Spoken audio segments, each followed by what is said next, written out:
لو عملتوا البرجر النباتي او الصيامي قبل كده وفشل منكم، انسوا اي طريقة عملتوه بيها وتعالوا نعمل مع بعض ألذ واحلى واطعم برجر ممكن تاكلوه في حياتكم. يا مساء الياسمين على احلى متابعين، عاملين ايه؟ وحشتوني جدا جدا جدا. النهارده بقى هنعمل مع بعض البرجر الاقتصادي الموفر قوي قوي قوي، البرجر النباتي، البرجر الصيامي اللي قيمته الغذائيه عاليه جدا جدا. هقول لكم اسراره، سر اللون التحفه ده اللي كانه معمول باللحمه وهو اصلا ما فيهوش ولا نقطه لحمه. هقول لكم كمان سر الريحه والطعم اللي بتبقى احلى من الجاهز بكتير. بس لو اول مره بتشوفوا قناتي، اتمنى تنوروني وتشرفوني فيها بالاشتراك، فعلوا زرار الجرس واختاروا كلمه الكل، ويلا بقى نشوف مكونات البرجر التحفه ده. اول مكون معانا هو الحمص. معايا طبق من الحمص. طبعا نقعاه من قبلها بيوم، اقل حاجه تنقعي فيها الحمص 8 ساعات. تمام. وبعد كده سلقته كويس جدا، لازم تضمني ان هو استوى حلو قوي علشان وانتي بتفرميه ما تلاقيش قطع كبيره ويضايقك في الفرم. بعدين صفيته، نحطه في بوله، ولازم نصفيه حلو قوي. هننزل بقى عليه بالمكون التاني. المكون التاني معايا هو العدس الاسمر او العدس بجبه، يعني مش عارفه انتوا بتقولوه ايه.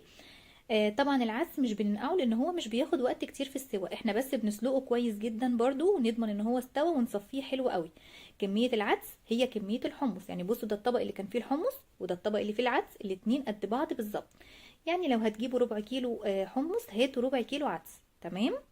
نصفيهم، ممكن كمان تسيبوهم شوية في المصفى علشان تبقوا ضامنين ان مفهومش ولا نقطة مية. بعد كده هننزل ببصلايه، هي طبعا كانت المفروض تكون بصلايه حمرا عشان لون البرجر، بس يلا بقى مش مشكله، مفيش غير البصل الجديد ده فعادي. بعدين هعلي القيمه الغذائيه اكتر وهنزل بفلفلايه حمرا حلوه كده. اوعوا تنزلوا بفلفل اخضر او اصفر علشان ما تبوظوش اللون، هو بس فلفل احمر، وهو مش بيبقى مشطشط ولا حاجه، يعني عشان لو عندكم اطفال. بعدين هننزل ببطاطسايه مسلوقه، دي بطاطسايه وسط. تمام. انا مقطعاها وسلقاها.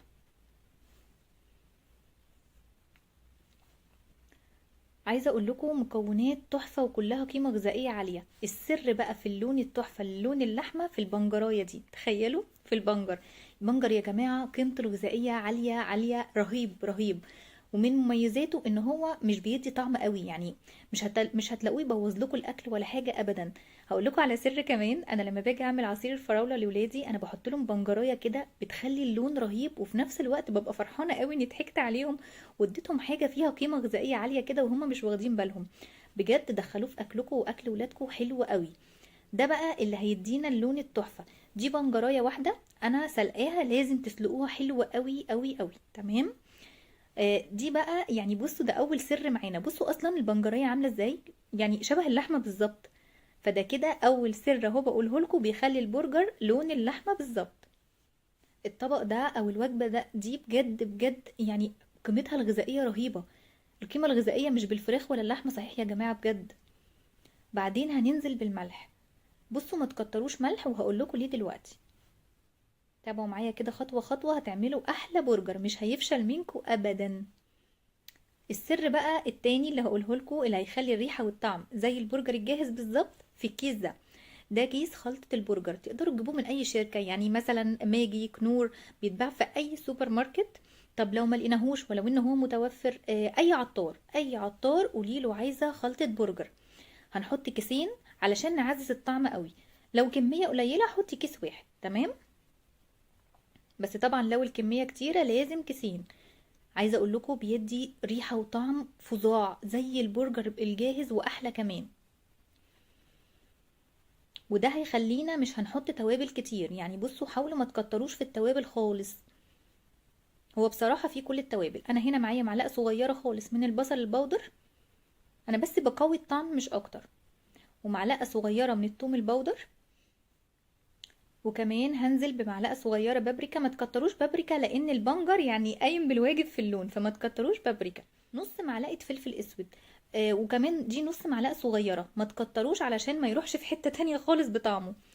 بعدين معايا هنا معلقه توم مفروم، لو انتوا مش عندكم توم مفروم وعندكم توم صحيح حطوا مثلا 8 فصوص توم. التوم بصراحه قيمته الغذائيه حلوه وفي نفس الوقت بيدي نكهه حلوه جدا. بعدين هقلب بقى الطبق الجميل بتاعي ده. صدقوني بجد مغذي ومختلف وتغيير كده في الصيام، وكمان الناس اللي مش بتاكل لحمة او فراخ، يعني الطبق ده حلو قوي قوي ليهم ومغذي. نيجي بقى لمرحلة الكبة او المفرمة، هنزل واحدة واحدة بعد ما قلبت كله، ولازم نقلب عشان نضمن ان كل البهارات اختلطت بمكونات الوجبة.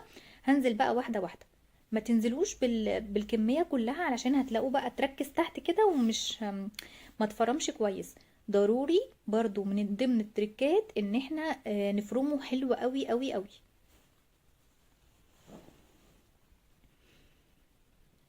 وزي ما قلنا المكونات كلها مستوية واحنا ضامنين سواها ومصفيينها، فالحاجات دي كلها يعني بتخلي البرجر ناجح معاكم جدا. هقلب بقى وهنزل ببقية الكمية، وهوريكم دلوقتي اللون هيتحول بصوا 180 درجة بسبب البنجراية الواحدة اللي احنا حطيناها.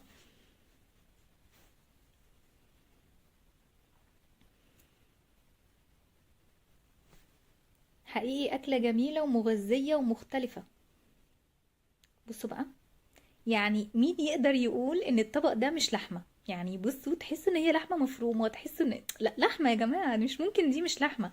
شايفين البنجراية حولت اللون ازاي؟ لونه تحفة. لو انتوا على فكرة مش عندكم بنجر او مش حابين، ممكن تستبدلوه بلون طعام احمر، حطوا نقطتين 3 لون طعام احمر. بس للامانة يبقى انتوا كده بتقللوا قيمة غذائية، وفي نفس الوقت بيديكوا لون فيك، يعني مش اللون الطبيعي الجميل ده بتاع اللحمة او البيف ده، لا بجد تحفة تحفة تحفة. طبعا المكونات بعد ما انا فرمتها مش متماسكة قوي، هبتدي انزل بالبقسماط الناعم. مش هقول لكم كمية، يعني انت برضو ايه عينك هتبقى مقياس للحاجة، يعني فاهميني. احنا هنفضل نحط شوية بشوية لحد ما نحس ان هي بقت متماسكة شوية ومش بتلزق في الايد ولا حاجة. بس طبعا ما نكترش اوفر علشان ما ينشفش مننا. بصوا انا هنا حسيت ان هي برضو محتاجة شوية بقسماط تاني، فنزلت بشوية كمان.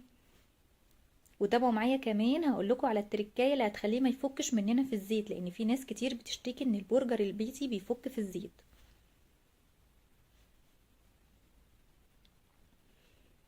طبعا ضروري نقلب حلو قوي قوي كده بقى. هو مش محتاج ملح ولا حاجه، فاكرين لما قلتلكوا ما نكترش ملح؟ لان الخلطه اللي احنا حطيناها اصلا بتاعه البرجر هي فيها ملح، فلو كترنا ملح في الاول هنلاقي الدنيا ملحت وباظت خالص.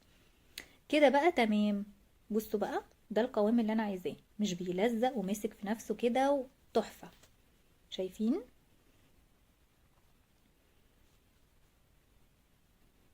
هنسيبه بقى. اول نقطة لازم يتساب يتحط في التلاجة مثلا 3 ساعات او حاجة، يعني يريح شوية كده في التلاجة.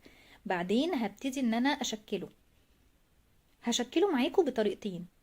طبعا الطريقة بتاعة الغطا، لو مش عندك مكبس البرجر دي طريقة سهلة جدا جدا. هنجيب اي غطا ونحط عليه كيس، وبعدين نبتدي ان احنا نحط كمية البرجر. خدوا بالكم من نقطة، لو عايزين تخلوا البرجر حجمه صغير خالص مفيش اي مشكلة، احنا البرجر بتاعنا مفهوش نقطة لحمة، وبالتالي مش هيكش ابدا، صدقوني مش هيكش ولا حتى سنتي واحد.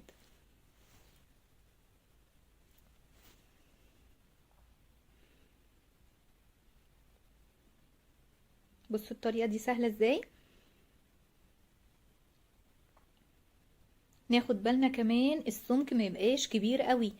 هي احنا يعني احنا اوريدي كل مكونات الوجبة مستوية، كلها مسلوقة ومستوية، بس برضو ما نكترش قوي او ما نكبرش في السمك، علشان واحنا بنقليه نضمن ان هو كله برضو ايه استوى كده وبقى طعمه حلو.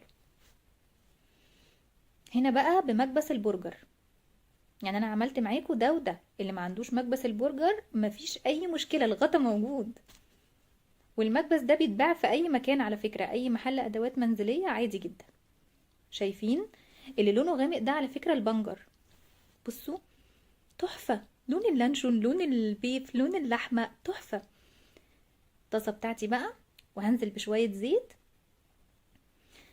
قبل ما نحطه في الزيت المفروض ان احنا بعد ما شكلناه نسيبه في الفريزر يتجمد. يا جماعة التركاية بقى اللي انا عايزة اقولها لكم، ليه بيفك معاكم البرجر؟ علشان انتوا مش بتسيبوه يتجمد. انا هنا عملت بس معاكم علشان يعني اصور الفيديو، لكن هو الصح انه يتساب في الفريزر. يعني حتى لما بتجيبوا البرجر الجاهز من بره احنا بنقليه وهو مجمد، مش بنسيبه يفك، لان لو سيبناه يفك مش عارف يعني هيفرول كده وهيتكسر مننا. فاهو انا بنبه تاني، لازم تسيبوه يتجمد، يعني سيبوه في الاكياس بتاعته كده يتجمد زي الجاهز بالظبط، وتطلعوه تقلوا وهو مجمد. كده مش هيفك منكم ابدا صدقوني. بصوا بقى الحلاوة، بصوا الطعامة، يعني ايه ده؟ معقولة ده معمول من غير لحمة؟ تحفة بجد تحفة. شايفين متماسك ازاي مع ان انا قليته على طول؟ بس انتوا ما تعملوش كده، سيبوه في الفريزر الاول. ده بقى المايونيز الصيامي، انا بعمله في البيت. اللي عاوزه اكتبوا لي الطريقة في الكومنتات وانا عيوني حاضر هنزلها لكم. نجيب بقى الساندوتش كده ونحط شوية مايونيز على كاتشب بقى، وبصوا ندلع الدنيا كده، ونعمل احلى ساندوتش برجر ممكن تاكلوه في حياتكم. بجد طعمه روعة وقيمته الغذائية، يعني ولا تقولوا لي بقى لحمة ولا فراخ، قيمته الغذائية عالية جدا جدا جدا. يا رب يكون عجبكم، والف هنا على قلب اللي هيجربه. واستنوني في فيديوهات تانية كتير، ما تنسونيش في اللايك وفي الشير.